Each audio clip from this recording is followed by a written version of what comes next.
देश का एक प्रदेश है जो विकास का मॉडल कहा जाता है। और अब एक देश का प्रदेश है जिसे उदाहरण की तरफ पेश किया जाता है, जो गुजरात है, जिसके मुखिया किसी ज़माने में नरेंद्र मोदी हुआ करते थे। उस गुजरात से हमारे बीच तमाम लोग उपस्थित हैं और ये उत्तर प्रदेश की धरती है। उत्तर प्रदेश की धरती जिसका शहर है तीर्थराज प्रयाग, तीर्थ स्थलों का राजा, जहाँ पर 3 नदियों का संगम है, जहाँ पर देश ही नहीं पूरी दुनिया से लोग आते हैं और अपने हिस्से का पुण्य कमाते हैं, संगम में डुबकी लगाते हैं। तो ऐसे ही उस सुंदर प्रदेश से हमारे बीच कुछ मेहमान हैं। आइए उनसे जानते हैं कि उनकी जो ये लंबी और मेहनत कश यात्रा थी वो कैसी थी और उनका तीर्थराज प्रयाग का अनुभव कैसा रहा। तो सबसे पहले आप लोगों का स्वागत है प्रयागराज की धरती पर। नमस्ते नमस्ते। तो मैं सबसे पहले तो यही जानना चाहूँगा कि भाई आप लोग बड़ी बात हुई जो हमारी, तो आप लोगों ने बताया आप लोग मारवाड़ी में बात कर रहे थे, बड़ी मीठी भाषा लगी मुझे। हाँ, हम मारवाड़ी हैं जी। हाँ, रहते गुजरात में, राजस्थानी है परंतु रहते गुजरात में ही। हमारे पूर्वज वहाँ चले गए थे। अब गुजरात के बनासकांठा डिस्ट्रिक्ट के लाखनी तहसील के हैं हम, कोटड़ा गांव के, कूड़ा कोटड़ा। इधर हम घूमने के लिए आए, कुंभ में स्नान करने के लिए आए, मौनी अमावस्या का। बहुत मजा आया। मोदी जी और योगी जी ने मिलकर बहुत बढ़िया सुविधा की, बहुत अच्छा लगा हम सबको आने में और कोई दिक्कत नहीं हुई अभी तक। आनंद आया बहुत। तो कैसा अनुभव रहा? जैसे आप जिस प्रदेश से आते हैं उसकी संस्कृति बहुत अलग है, खान पान, पहनावा, संस्कृति में देख रहा हूँ सबके सर पे बड़े सुंदर सुंदर साफे हैं। तो अब यहाँ की संस्कृति, खान पान, रहन सहन थोड़ा अलग है। तो ये ऐसा आपको यहाँ पर क्या कितना कुछ अलग लगा? नहीं, सब सेटल हो गया।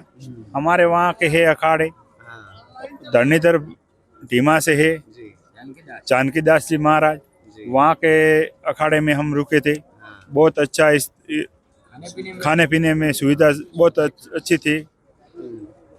और एक राजस्थान सेंडा से है भगवती बाई से, साध्वी भगवती बाई जी, वहाँ भी बहुत अच्छी व्यवस्था है। सब लोगों को आमंत्रित करते हैं और सब व्यवस्था सही चल रही है अभी तक। थोड़ा सा हो जाता है ऐसा वैसा के ज़्यादा पब्लिक आने से, परंतु सब सही चल रहा है। तो कैसा लगा शहर, ये जो संगम का शहर है, 3 नदियों के संगम का शहर, ये शहर कैसा लगा? बहुत अच्छा, बहुत बहुत अच्छा। पवित्र भूमि है, मिट्टी उसकी। इतना लोग तो जिंदगी में हमने पहली बार देखा है जी। हाँ, मेरी उम्र है 43 साल। 43 साल के अंदर पहली बार मैंने इतना लोग की भीड़ देखी है। मेला तो कई भी मैंने देखा है, लेकिन ऐसा तो नहीं है सर। हाँ। और धर्म के बारे में तो जितना बोलूंगा इतना कम पड़ेगा। इतना आनंद आया और इतना दूर दूर से लोग आता है। और जो आप पैर की बात करता था, पोशाक की बात करता था, तो हमारे जो लोग है ये पूरा ड्रेस पहनती है। और इधर का लोग है वो ऐसा नहीं पहनते हैं। ये पब्लिक एक्स्ट्रा हुई ने, इस हिसाब से तो मोदी जी और योगी जी को तो हिंदू राष्ट्र घोषित कर देना चाहिए, होना ही चाहिए। हाँ। तो संगम में डुबकी लगाई आप लोगों ने? कई लोगों ने लगा दी। हम तो गए, अभी जाने वाले हम डुबकी लगाने के लिए। हमारे लोग कहीं डुबकी लगा के आए, हम अभी जाने वाले हैं। तो अच्छा, एक बात और है, मैंने अभी क्या है कि इस बीच क्या सोशल मीडिया पे बहुत क्या है कि चीज़ें आसान हो गई हैं, है ना, पता चल जाता है कहाँ क्या हो रहा है या कहाँ के लोग कैसे काम करते हैं। तो क्या है कि मैंने देखा कि आप लोगों क्या, मैंने भी जिक्र भी किया कि जो रोटी और घी खाने का तरीका है और गुड़ बड़ा अलग है। मतलब मुझे तो लगता है कि एक सामान्य आदमी इतना घी पचा ले वही बहुत बड़ी बात है। हाँ, वो तो है। हमारा पहले से घी और गुड़ की तो बात करो तो पहले से हम ऐसा ही खाते हैं। उसमें हमारी तो जो समाज, चौधरी समाज बोलते हैं, वो सबसे ज्यादा खाती है। अच्छा, आपके समाज की कोई और ऐसी बात जो अलग हो और लोगों को ना पता हो? हाँ, हमारी दूध के बारे में जो बोलते हैं तो हम चौधरी समाज के जो दूध भराते हैं शंकर भाई जी वजह से, तो सबसे ज्यादा हजार है। हाँ, बनास डेयरी जो बोलते हैं वो शंकर भाई ने बहुत मेहनत किया है। नंबर 1 है हमारा बनासकांठा की। बनारस में भी काम किया है और डेयरी लग गई है। अच्छा, एक और बात है, जैसे आप लोग अभी कह रहे थे कि भीड़ बहुत ज्यादा है ना। सरकार का भी ये कहना है कि 40 करोड़ लोगों के आने की उम्मीद है ना। तो क्या है कि इसका एक थोड़ा मानवीय पहलू है, मतलब कि जैसे एक जगह बहुत देशों की जनसंख्या इतनी नहीं होती है ना, बहुत देशों से बड़ा है ये। तो अब क्या है कि और कोई गुजरात से आ रहा है, कोई कर्नाटक से आ रहा है, कोई आंध्र प्रदेश से, देश के अलग अलग हिस्से से, देश ही नहीं पूरे दुनिया के हिस्सों से लोग यहाँ हैं। तो अच्छा, ये बात धर्म के लिहाज से कितनी, मतलब किस तरह देखते हैं इसे? बहुत सही है। ये सब एक्स्ट्रा धर्म के लिए होते, सनातन धर्म के लिए होते, सब एक्स्ट्रा। उसका संदेश जाना चाहिए पूरी दुनिया में कि नहीं, सनातन धर्म है, सनातन धर्म है, जागा है, हिंदू जागा है। उस हिसाब से सरकार को भी जागना चाहिए और कुछ करना चाहिए कि नहीं, हिंदू जागा है और हिंदू के हिसाब से कुछ होना ही चाहिए। अच्छा, आप अभी वो मारवाड़ी में बता रहे थे कि वो चारपाई को कुछ कहते हैं, वो बड़ा अच्छा, कोई ऐसी कहावत है? चारपाई को हमारे यहाँ कहते हैं कि मौसा कहते हैं, खाटला कहते हैं। हाँ, तुम्हारे यहाँ चारपाई कहते हैं, हमारे यहाँ मौसा कहते हैं। हाँ। अच्छा, कोई ऐसी कहावत हो मारवाड़ी भाषा में, राजस्थानी भाषा में? कहावत तो बहुत ज्यादा है, परंतु मीडिया के सामने नहीं, मतलब कोई ऐसी कहावत जैसे जो जैसे ये हिंदी पट्टी में एक कहावत चलती कि आधा जल गगरी छलकत जाए, वैसे जिसको आधा ज्ञान होता है वो छलकता बहुत है ना। तो इसी तरह ऐसी कोई कहावत जो आप लोगों को लगे कि हाँ, उत्तर भारतीयों को पता होनी चाहिए मारवाड़ी भाषा की? नहीं, हमारे तो ऐसा बोलते थे, घी खाना देसी, ट्रैक्टर चलाना मैसी। इसका मतलब क्या है? मतलब वही कि मैसी ट्रैक्टर जो आता है डीजल कम डीजल में काम करता है, और देसी घी इतना ताकत वाला आता है कि उसके आगे कुछ भी नहीं आता है। ही नहीं। अच्छा, हमारी अच्छा, मैं आप लोगों की बातों से एक बात ये भी समझ पाया कि आप लोग मतलब किसान बैकग्राउंड से भी। किसान पशुपालन का व्यवसाय हमारा सबसे ज्यादा, पूरा किसान है ये। और दूध खेती का काम है हमारा। अच्छा, यहाँ का अब क्योंकि मैंने जैसे पहले जिक्र किया कि खान पान बहुत अलग है, तो यहाँ का खाना कैसा लगा आप लोगों?